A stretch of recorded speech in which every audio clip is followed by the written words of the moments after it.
Welcome back to Deep Dive Dialogues. I am still your host, Dan Morheide, and this is episode number 7. Today, I want to go back and revisit a conversation we already had, and that's the connection phase as it relates to the prosperous coach approach to building a coaching business. I talked about this, I believe, in episode 4 as a starting point. If you haven't yet, I'd say go back and listen to that episode. You can find it at podcast.danw.us/4, the number 4. So I know I still have to cover the invite, create, and propose phases, but I did want to come back to connection because I think for so many people, including me, we tend to get stuck here when we're working to build a prosperous coaching business. But connection is where everything begins. I think it's the bridge between what we offer and the people who need it. But we can't get there without the connection. So why is this phase so challenging?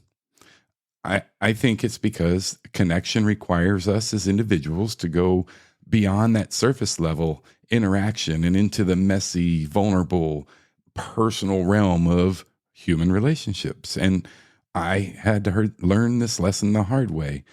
So I want to share 2 stories with you today that might help shed some light on this. This is something I've come across over the last couple days, actually, maybe the last week or so.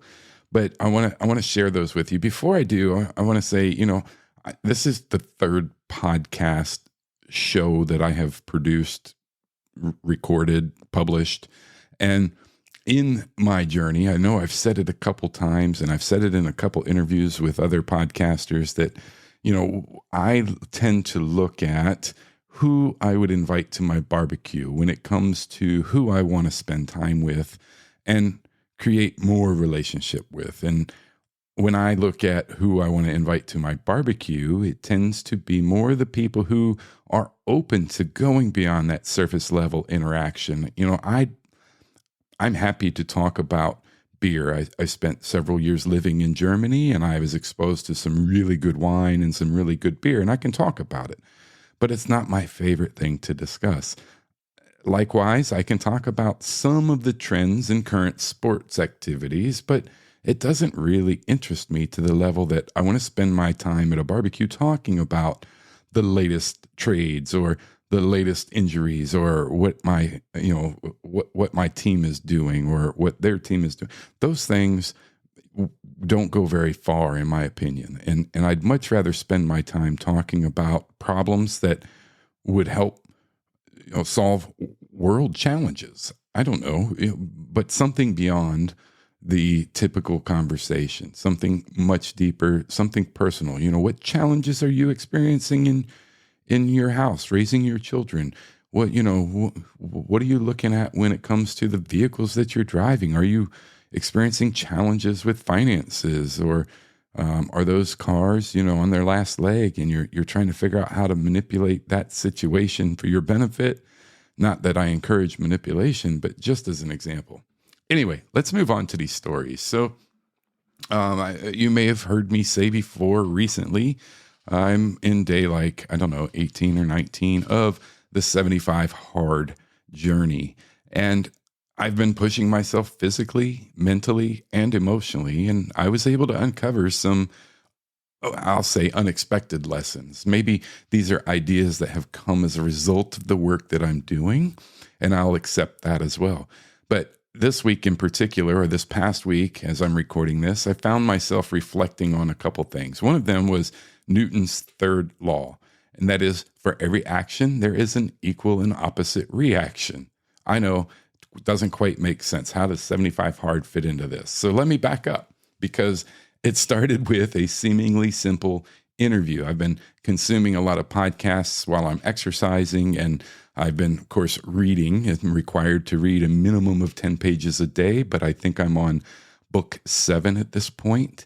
And it's really got me re-engaged in something I already love to do, but I had sort of cast aside for a bit. And so I was listening to this interview that was done with Elon Musk, and Musk referred, as you might guess, to the laws of physics. had nothing to do with coaching or any of the direction I'm really trying to go, yet something seemed to inspire me to make a note and go back and research the basic principles and laws of physics. I'm not a physics major, nor do I really have an interest in physics, but when I went back and looked, my goal was to look for connections between those principles and how they might relate to building a business or coaching or the simple interest of serving others. And at first, it was easy to connect the law, of course, in terms of fitness. Putting in the effort today creates results tomorrow. And I'm definitely seeing the fruit of my labor so far. Again, day 18 or 19, I'd have to go and look. But, it's definitely has been productive. My energy levels are good. My creativity levels are up. And I'm really enjoying where I'm at now. And if you go back and listen to where I kind of started, that first week was really challenging in many ways. And it's still challenging today, but it's different kind of challenge and it feels different. So, putting in the effort today creates those results tomorrow. But the more I thought about it, the more I realized how this principle applies to life and to coaching. When we show up to serve others, that service creates ripples. And I've talked about this with my good friend Anita Anello on her podcast and the ripple effect, I think. Sorry, Anita. But I do believe that was the name of her podcast at that point. And even though the return might not be seen directly from the individual that we have contributed to or served, it does come back to us. It has to come back to us. It's the law, right? I was inspired by several things to go into and look at. So let me back up again, right? So it wasn't just that I was inspired by this interview. That this interview then connected me to Dan Miller. So Dan Miller, when I was in his community, was a wonderful mentor, wonderful coach to me and so many others. And, if you've never experienced him, his podcast is still alive. It's 48 Days to the Work and Life You Love. And he's written a book and published a 25th anniversary edition on the same name. But anyway, Dan had recommended to his community on multiple occasions that I believe it was actually the month of November. I don't recall for sure, but to go and listen to, for 30 days, commit to listening every day to The Strangest Secret by Earl Nightingale. And I have a note in my document here to go back and mention that, but The Strangest Secret by Earl Nightingale. And in here, he sort of alludes to some of these points. And because of that, I also started re-engaging with the book, Think and Grow Rich, which talks about some of these principles as well. And so it sort of all just came to light based on listening to the interview with Elon Musk. And then I was able to really tie it all together. I was inspired to create this episode for you. Anyway, so that realization made me reflect on the trap that I had fell into, and maybe you've found yourself in it too. When I first became a coach, I focused on financial coaching. Of course, I had received my certification as a master financial coach from Ramsey Solutions, and I was eager to help people to achieve their financial goals. This was circa 2010. I was able to utilize that certification to provide training to multiple nation partners while I was in Afghanistan. How cool. As well as, some government civilians, but more importantly, my peers. And then when we came back, the civilians in the world around me. At the time I was living in Northern Virginia. So, but what I ran into is that, I also wanted to be able to start growing my business. So I started listening to all the different experts. I dove headfirst into the world of marketing. I wanted to be able to better market myself as a financial coach. And that's how I came across and invested in StoryBrand and becoming a certified guide through that process. I absorbed everything I could about storytelling, about messaging, and about clear communication. These were powerful tools, don't get me wrong, but looking back, I realized that they too had become a distraction. Why? Because Marketing works great for selling products or services, period. But coaching isn't a product. You might not need me to say that again, but I'm going to. Coaching isn't a product. It's not even a service in the traditional sense. Coaching is deeply relational. Coaching is about trust, about building authentic connection, and about understanding. And you can't build these things through marketing. You have to develop those relationships. So here's the belief I've formed over the years is that people don't really buy coaching, right? It's still, even though it's become more and more popular, coaching as a product is not what people are buying. They're buying what coaching can do for them, the transformation that you're able to bring to their lives. So the best way you can help them see that is through relationships, not any kind of marketing or advertising that you're doing. Curiosity, listening, creating a safe space for people to share their challenges. That's what coaching is. People can't grasp the concept of coaching today because it is still somewhat ambiguous when they see marketing related to it. It's not clear what they're able to obtain from this. Again, even though it's more and more popular these days, it's still not clear to everyone that you might want to engage with what it can do for them. And so that doesn't happen in a marketing funnel or an ad campaign. It happens in one-on-one conversations where people can feel seen and heard, where they can feel your enthusiasm and curiosity. Think about it. Coaching is personal, right? It's intimate. It's most of the time, at least I hope, it's confidential. If I stand on my platform and I shout to the world, here's what I can do for you as a coach, it may show confidence and expertise in me, but it doesn't build trust that I need to have those vulnerable conversations with people. Not usually anyway. They're not as willing to be vulnerable when it appears that way because they're not sure if you're then going to shout to the world about that.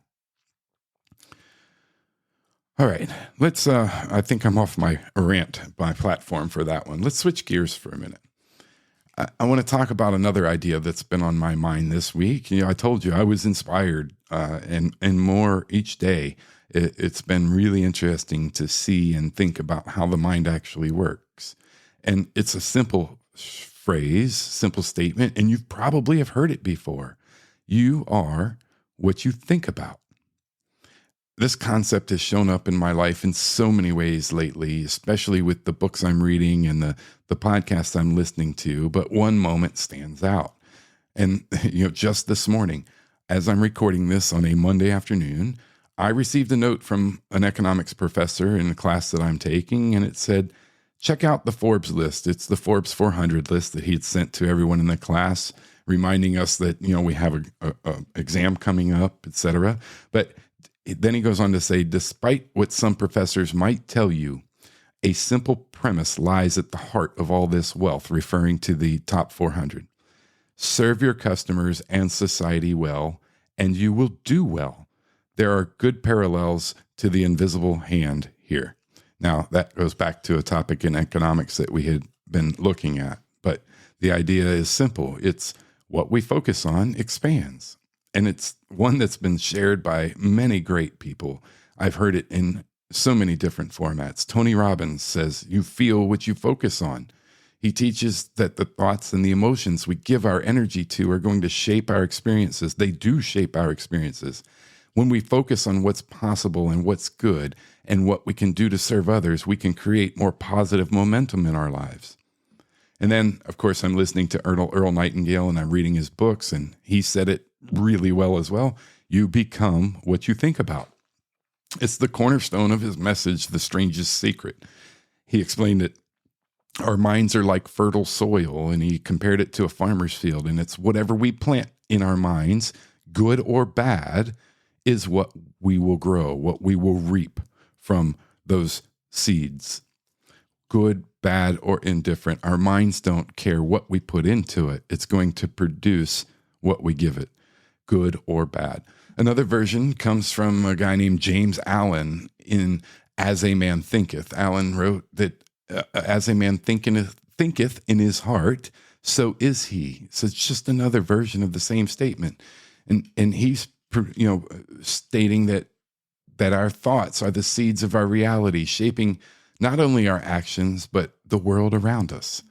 And I love Viktor Frankl and his stories that he shared and his journey. What an impressive experience that he shared with the world. He's, of course, a very well-known psychiatrist. And more importantly, I think, or what connects with me, is his Holocaust stories as a survivor of the Holocaust.